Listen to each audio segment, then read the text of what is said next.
第12章。所以弟兄們，我以神嘅慈悲勸你哋，將身體獻上，當作活祭，係聖潔嘅，係神所喜悅嘅。你哋咁樣侍奉，乃係理所當然嘅。唔好效法呢一個世界，只要心意更新而變化，叫你哋知道乜嘢係神嘅善良、純全同埋可喜悅嘅旨意。我憑住所賜俾我嘅恩，對你哋各人話：唔好睇自己過於所當看嘅，要照住神所分俾各人信心嘅大小，看得合乎中道。正如我哋一個身子上邊有好多嘅肢體，肢體亦都唔係有一樣嘅用處。我哋呢度咁多人喺基督裏面成為一個身體，互相聯絡作肢體，亦都係咁樣。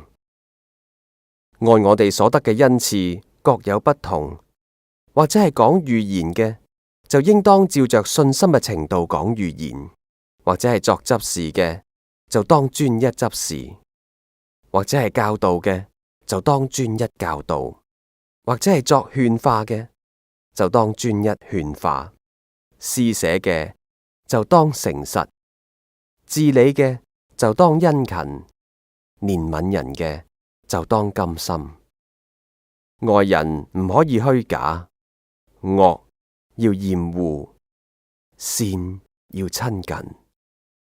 愛弟兄要彼此親熱，恭敬人要彼此推讓。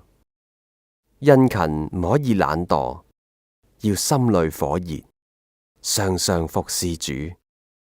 喺指望中要喜樂，喺患難中要忍耐，禱告要恆切，聖徒缺乏要幫補，客人要熱誠嘅款待，逼迫你哋嘅要俾佢哋祝福，只要祝福，唔可以咒詛。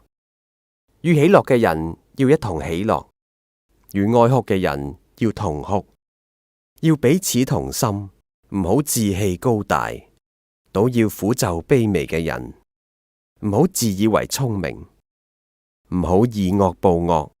眾人以為美嘅事，要留心去做。若果係可以做到嘅話，總要盡力與眾人和睦。親愛嘅弟兄，唔好自己申冤，寧可讓步，聽憑主怒，因為經常記住話，主說：申冤在我，我必報應。所以你嘅仇敵若果餓啦，就俾佢食；若果渴啦，就俾佢飲。因為你咁樣做，就係將炭火堆喺佢嘅頭上面。